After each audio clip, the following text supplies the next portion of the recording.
आज हम अपने इंग्लिश के ग्रामर टॉपिक से जुड़ने जा रहे हैं। एक ऐसा यूनिक टॉपिक जो हर एग्ज़ाम में हर लेवल पर पूछा जाता है। बहुत सारी जगह पढ़ लिया, समझ लिया, फिर भी बार बार इसमें दिक्कत आती है। जैसा कि हम टेंस के बारे में अपनी कक्षाओं में, पीछे की कक्षाओं में पढ़ते आए हैं और समझते आए हैं, लगातार हमें कहीं ना कहीं कुछ ना कुछ कन्फ्यूजन रहता है। इसी कन्फ्यूजन को आज दूर करते हैं। मेरे साथ मैं हूं आर के वर्मा, यानी राजेश कुमार वर्मा, आपको पढ़ाने आया हूं इंग्लिश टेंस। आज का हमारा टॉपिक जो टेंस होता क्या है। पहली बात, मतलब क्या है टेंस का? तो सर, टेंस का मतलब है कि a form of a verb that shows if something happens in past, present और फ्यूचर। कि वर्ब की वह फॉर्म या वह रूप जो हमें यह बताता है कि भूतकाल में, वर्तमान में या भविष्य में कुछ घटित होता है या कुछ कोई कार्य होता है। हाँ, हम ये नहीं कह सकते कि टेंस जो है वो किसी भी प्रकार से एक समय है। Time and tense are two different things. दोनों चीजें ही हैं जो कि अलग अलग है। हम टाइम को अलग मानते हैं, टेंस को अलग मानते हैं। टाइम हमें केवल ये बताता है कि किसी भी एक्शन के होने का पर्टिकुलर टाइम, लेकिन टेंस हमें बताता है कि वर्ब ऑफ फॉर्म क्या है। हमें यह जानकर, जब हम किसी भी सेंटेंस को बनाते हैं, उस सेंटेंस में उस एक्शन के होने के समय को बताने के लिए जो हम फॉर्म यूज करते हैं, वो फॉर्म ही टेंस है। हाँ, इसके बाद की बात है कि according to time and state the changes in verb are called tense. Tense को हम यूं भी मान सकते हैं कि समय और अवस्था के अनुसार वर्ब में जो परिवर्तन होते हैं वही टेंस कहलाते हैं। तो देख लेते हैं कि अगर हम बात करें टाइम की, तो हमारे पास, जैसा कि हम जानते हैं कि टाइम हम मानते हैं पास्ट का, प्रेजेंट का और फ्यूचर का। वर्तमान काल, भूतकाल और भविष्य काल, हम तीन काल मानते हैं। जैसे मैंने लिखा है कि आई टीच यू, मैं तुम्हें पढ़ाता हूं, तो हम यहां से समझते हैं कि यह बात कर रहा है प्रेजेंट टेंस की। बात प्रेजेंट की कर रहा है, तो according to time the verb which is used in this form, this is present.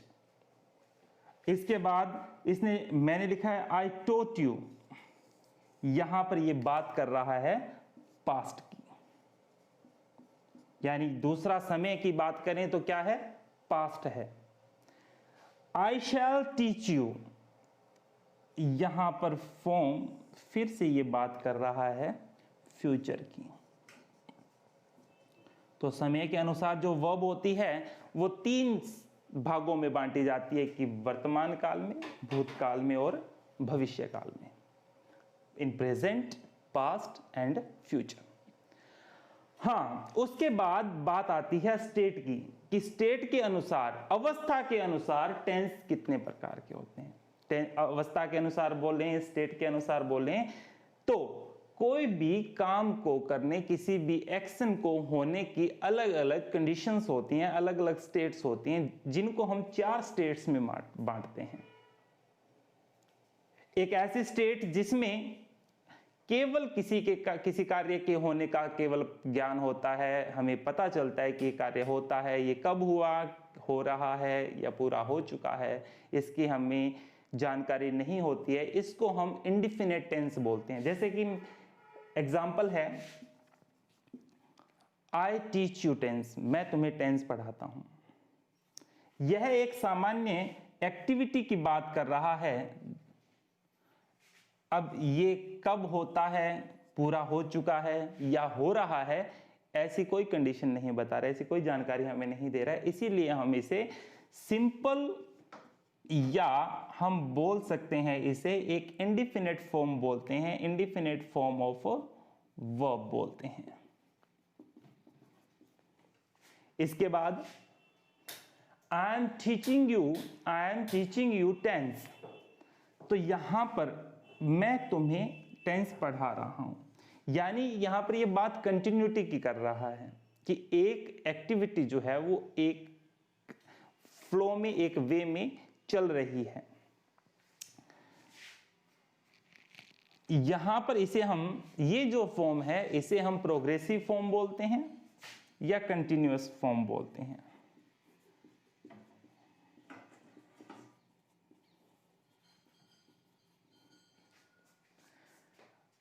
इसके बाद नेक्स्ट जो फॉर्म है उसे, जिसमें हमें यह पता चलता हो कि काम पूरा हो चुका है, कोई एक्शन जो है वो कंप्लीट हो चुका है, the action has been done. I have taught you tense, मैंने आपको टेंस पढ़ाया या मैं आपको टेंस पढ़ा चुका हूं। That form is known as perfect. हम वर्ब की फॉर्म्स के बारे में भी थोड़ा सा बात करेंगे, पहले हम सेंटेंस की बात कर लेते हैं। इसके बाद यहां से हमने शुरू किया कि एक एक्शन होता है, फिर वो हो रहा है, फिर हो चुका है। तो कुछ एक्शंस ऐसे होते हैं, कुछ एक्शन ऐसा, एक एक्शन की ऐसी अवस्था भी आ जाती है कि जो जिसका कुछ पार्ट पूरा हो चुका होता है, कुछ पार्ट चल रहा होता है। तो ऐसी चीज को हम बताने के लिए, एक साथ बताने के लिए एक सेंटेंस में हम फॉर्म यूज करते हैं, जो कि हमारी फॉर्म कहलाती है परफेक्ट, प्रोग्रेसिव या कंटिन्यूअस फॉर्म। जैसा कि एग्जांपल में बताया गया है, I have been teaching you tense for 2 hours, मैं आपको 2 घंटे से टेंस पढ़ा रहा हूं। इसका मतलब है कि मैं आपको कुछ समय से टेंस पढ़ा चुका हूं और कुछ और समय है जो कि मैं पढ़ा रहा हूं, यानी मेरा जो काम है वो अभी इन मोशन है, मेरा काम जो है वो चल रहा है, इन प्रोग्रेसिव फॉर्म है। तो इस प्रकार से टेंस जो है वो according to time, there are 3 types of tense, present tense, past tense and future tense, and according to state there are 4 forms of verb or state of verb। और हम यूं भी कह सकते हैं कि टेंस जो है वो 3 प्रकार के हैं और उसके सब पार्ट्स जो हैं वो 4 प्रकार के हैं, जिसे हम कह सकते हैं फॉर्म ऑफ वर्ब जो है वो 4 टाइप्स की होती है, जिसे हम कहते हैं indefinite form, progressive form, perfect and perfect progressive form. According to tense हम कह देंगे present simple tense, present continuous या progressive, present perfect tense, present perfect progressive. Tense हमारे 3 प्रकार के हुए और इनके 4 सब पार्ट्स हुए। तो इस प्रकार से हमने जाना कि टेंस जो है वो 3 प्रकार के हैं और टेंस के 4 भाग हैं। इसके बाद हम जानते हैं सेंटेंस कितने प्रकार के होते हैं, सेंटेंस को कैसे बनाया जाता है, उनकी स्ट्रक्चर क्या रहती है, और हम जानेंगे। आप इसका एक स्क्रीनशॉट ले सकते हैं और उसके बाद हम जानेंगे सेंटेंस किस प्रकार से फॉर्म किए जाते हैं, और हम आगे अपनी इस वीडियो को बढ़ाएंगे प्रेजेंट सिंपल टेंस के साथ। तो देखते हैं सेंटेंसेस के टाइप्स क्या हैं या सेंटेंसेस के कितने प्रकार हैं।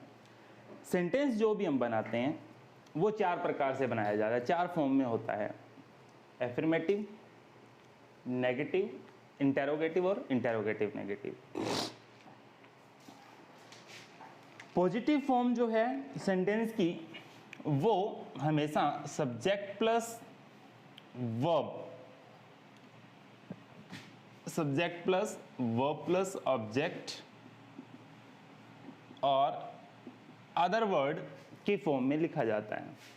सीक्वेंस जो रहेगी वो सेंटेंस की ये रहेगी कि सब्जेक्ट होगा, उसके बाद वर्ब, यानी इसमें मैं आपको बता देता हूं helping verb plus main verb, दोनों की बात कर लेते हैं। वर्ब, उसके बाद ऑब्जेक्ट और उसके बाद अदर वर्ड आएंगे। नेगेटिव फॉर्म जो है वो एडजेक्टिव सेंटेंस की ही, ये दोनों जो सेंटेंसेस हैं वो एसर्टिव सेंटेंस जो है उसकी फॉर्म है, और इन्हें हम शॉर्ट में समझने के लिए हम यूज कर लेते हैं एफर्मेटिव और नेगेटिव सीधाई।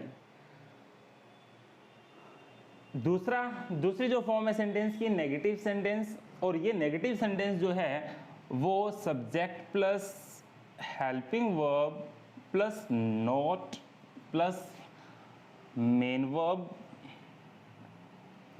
प्लस ऑब्जेक्ट और फिर अदर वर्ड की फॉर्म में लिखा जाता है।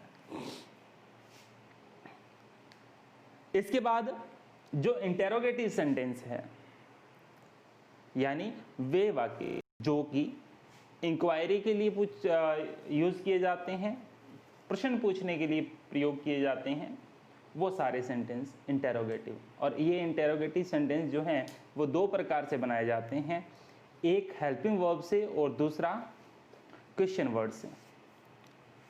हम यूं कह सकते हैं कि इसमें दो फॉर्म्स यूज की जाती हैं। एक यूज की जाती है helping verb plus subject plus main verb plus object plus other word, उसके बाद question mark.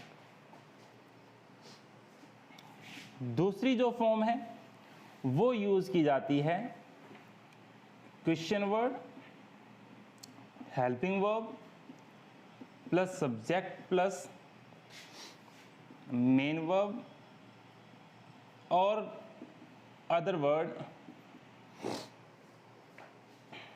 Object plus question mark.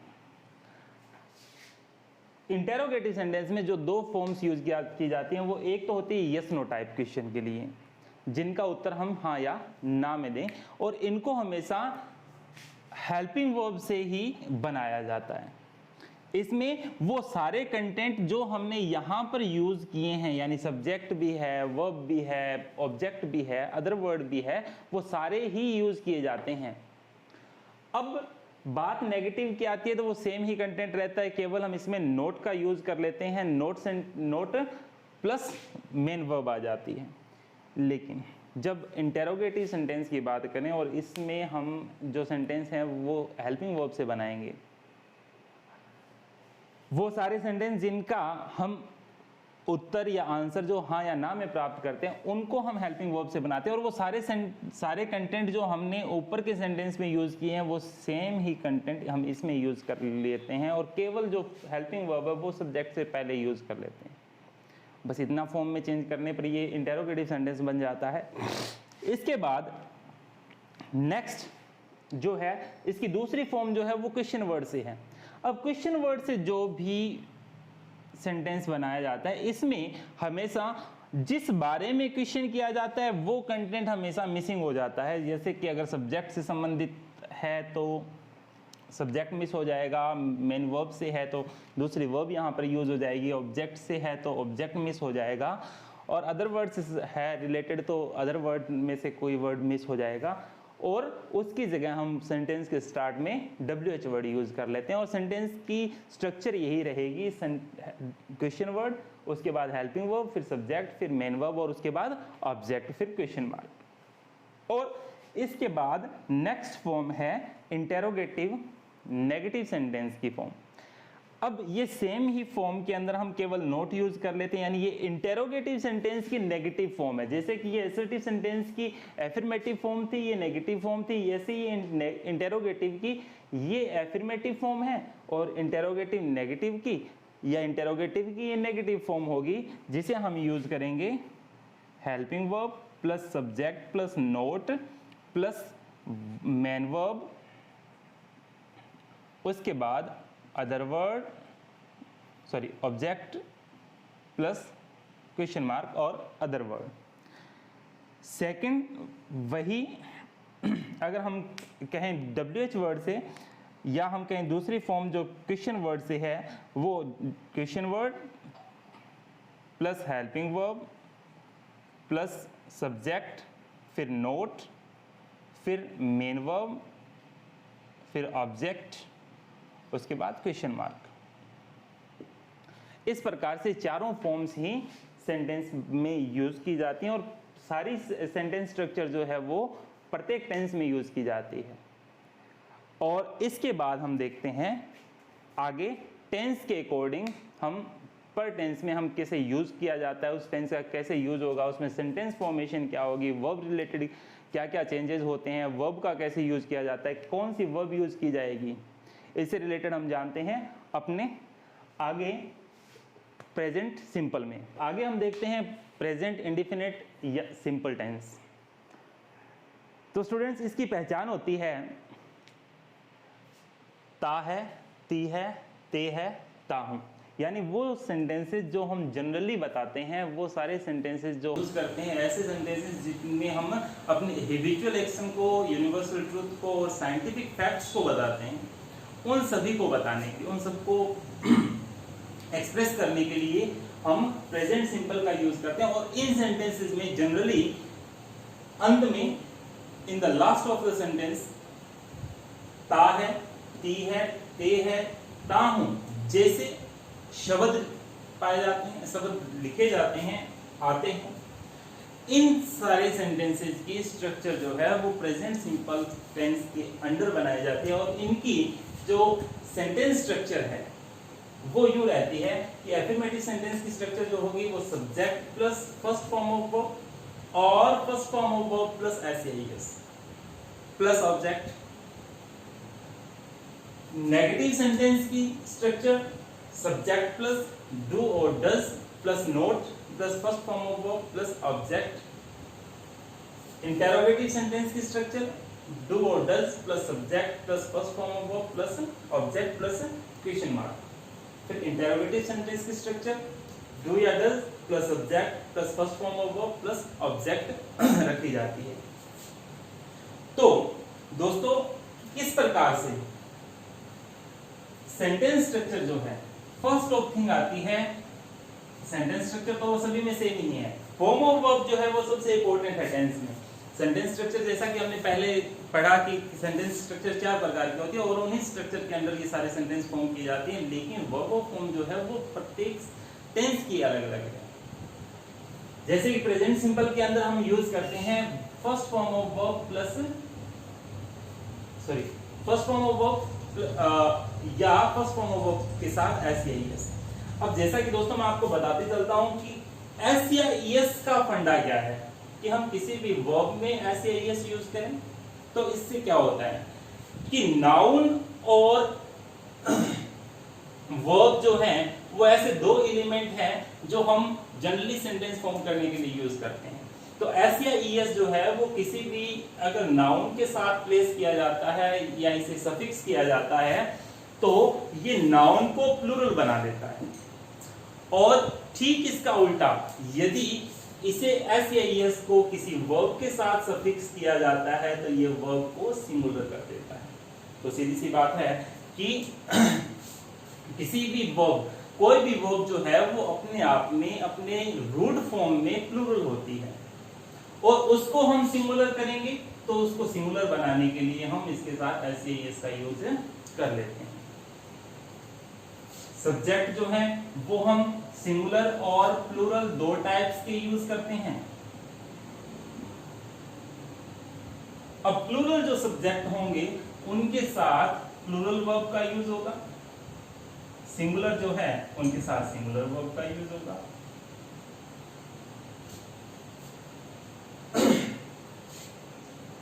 अब सिंगुलर वर्ब जो होगी और वर्ब को सिंगुलर बनाने के लिए हम क्या करेंगे, उसके साथ एस या ईएस प्लेस कर देंगे। मैं आपको ये भी बताने वाला हूं कि किस प्रकार से हम एस लगाएंगे या ईएस सफिक्स करेंगे।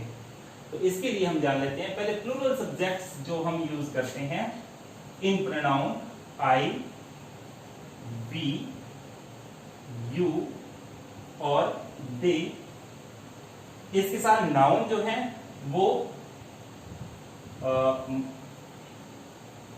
पर्सन्स मोर देन टू, दो से ज्यादा यदि व्यक्तियों का प्रयोग किया गया, व्यक्तियों के नामों का प्रयोग किया गया उस सेंटेंस में, तो वहां पर हम प्लूरल वर्ब का यूज करते हैं, यानी जो रूट फॉर्म है किसी भी वर्ब की उसको हम यूज कर लेते हैं as a first form of verb. अब बात आती है सिंगुलर सब्जेक्ट्स की। सिंगुलर सब्जेक्ट का मतलब है इन प्रोनाउन ही, शी, इट और a name of a person, किसी भी एक व्यक्ति का नाम। अगर किसी एक व्यक्ति का नाम यूज किया गया है तो उसके साथ हम सिंगुलर वर्ब का यूज करते हैं, और उस वर्ब को सिंगुलर बनाने के लिए हम उसके साथ एस या ईएस सफिक्स कर देते हैं। जैसा कि एग्जाम्पल में दिया गया है, ही राइट्स अ स्टोरी। ही जो कि एक सिंगुलर सब्जेक्ट है, और सिंगुलर सब्जेक्ट के साथ हम सिंगुलर वर्ब का यूज करते हैं। तो वर्ब की जो रूट फॉर्म है राइट, उसके साथ मैंने सफिक्स किया है एस, यानी rights a story. He rights a story. उसके बाद दूसरा जो एग्जांपल है वो है यू प्ले फुटबॉल। यू जो कि अपने आप में प्लूरल सब्जेक्ट है, और इसके साथ मैंने वर्ब की रूट फॉर्म यानी first form of verb use की है, और क्योंकि ये एक प्लूरल सब्जेक्ट है इसके साथ हम प्लूरल वर्ब का ही यूज कर लेते हैं। अब बात आती है कि हम किसी भी वर्ब के साथ एस का या ईएस का यूज कैसे करें। पहले तो हमें पता है कि जब हमारा सब्जेक्ट प्लूरल होगा तब हमें उसके साथ ऐसे ये सफिक्स नहीं करना है, और अगर हमारा सब्जेक्ट जो है वो सिंगुलर होगा तो उसके साथ हमें ऐसे ईएस का यूज करना है। अगर हमारा सब्जेक्ट सिंगुलर है और वर्ब को भी हमें सिंगुलर बनाना है, तो हमारे पास दो ऑप्शन है कि हम एस का यूज करें या ईएस का यूज करें। अगर हम एस का यूज करते हैं तो क्या कंडीशन रहेगी, ईएस का यूज करते हैं तो क्या कंडीशन रहेगी। तो अगर किसी भी वर्ब का, इफ एनी वर्ब, अगर किसी वर्ब का लास्ट अक्षर जो है वो एस, एसएस, एसएच, सीएच और एक्स और जेड हो, एस, एसएस, एसएच, सीएच और एक्स और जेड हो, तब हम इसके साथ ईएस का यूज करते हैं। सॉरी, इसमें हम दो और वर्ड्स एक और वर्ड यूज कर लेते हैं, ओ। एस, एसएस, एसएच, सीएच, ओ, एक्स और जेड। अगर ये हो तब हम इनके साथ ईएस का यूज कर लेते हैं, और अगर इनमें से कोई वर्ब का लास्ट अक्षर नहीं है तो हम उसके साथ केवल सिंपली हम एस का यूज कर लेते हैं। इसके बाद आती है नेगेटिव स्ट्रक्चर में हम किस प्रकार यूज करें। नेगेटिव स्ट्रक्चर में जैसा कि बताया गया है, सब्जेक्ट के साथ हम यूज करते हैं डू या does plus not plus first form of verb. और फर्स्ट फॉर्म ऑफ वर्ब में तो हमें कोई चेंज नहीं करना, केवल हमें ध्यान रखना है कि हमें डू का यूज करना है या डज का यूज करना है। तो डू जो है वो प्लूरल फॉर्म है, तो ये प्लूरल सब्जेक्ट के साथ यूज हो जाती है। डज जो है वो सिंगुलर वर्ब है, सिंगुलर हेल्पिंग वर्ब है, तो ये सिंगुलर सब्जेक्ट के साथ यूज हो जाती है। जैसा कि एग्जांपल में है he does not write a story, तो he जो सिंगुलर सब्जेक्ट है उसके साथ हमने does का यूज कर दिया। नीचे दूसरे एग्जांपल में you do not play football, तो you के साथ हमने सेकंड फॉर्म ऑफ you के साथ हमने do का यूज कर लिया, जो कि एक प्लूरल सब्जेक्ट के साथ प्लूरल हेल्पिंग वर्ब do के रूप में यूज हुआ है। उसके बाद है इंटेरोगेटिव। इंटेरोगेटिव में हमने अब यहाँ तक हमें डू और डज दोनों का पता चल चुका है, और यहाँ में कौन सी वर्ब सिंगुलर यूज करनी, कौन सी प्लूरल यूज करनी, ये भी हमें पता चल गया है। तो जैसा कि एग्जांपल में दिया गया है डू यू प्ले फुटबॉल, तो हम पहले एक हेल्पिंग वर्ब को यूज कर लेंगे प्रेजेंट सिंपल में इंटेरोगेटिव सेंटेंस को बनाने के लिए, और इंटेरोगेटिव नेगेटिव के अंदर हम सब्जेक्ट के बाद नोट का यूज करते हैं। हम इसे सिंपली यूं याद रख सकते हैं कि हम मेन वर्ब से पहले नोट का यूज कर लेते हैं। अगर हम मेन वर्ब से पहले नोट का यूज करते हैं तो नोट जो है वो अपने सही प्लेस पर रहता है, हमारे हमेशा हर कंडीशन में सही स्थान पर आता है। तो इस प्रकार से हमने चारों स्ट्रक्चर्स देखने, किस प्रकार से सेंटेंस को फॉर्म किया जाता है, किस प्रकार से सेंटेंस में हमें वर्ब यूज करनी है, कहाँ पर नोट लगाना है, किस प्रकार से हमें सिंगुलर वर्ब यूज करनी है, कहाँ पर हमें प्लूरल वर्ब यूज करनी है, कौन सी वर्ब सिंगुलर है, कौन सी प्लूरल है, किस प्रकार से हमें एस लगाना है, किस प्रकार से ईएस लगाना है, तो ये सब हमने देख लिया है। अब देखते हैं किस प्रकार की जो एडवर्बियल्स हैं या एडवर्ब ऑफ टाइम है वो कौन कौन सी यूज की जाती हैं प्रेजेंट सिंपल में, हमें 10th क्लास में जो क्वेश्चन पुट किए जाते हैं उसके लिए। तो देखते हैं किस प्रकार से एग्जाम्पल आते हैं एग्जाम में और कौन कौन सी एडवर्ब ऑफ टाइम जो है वो प्रेजेंट सिंपल में यूज की जाती हैं।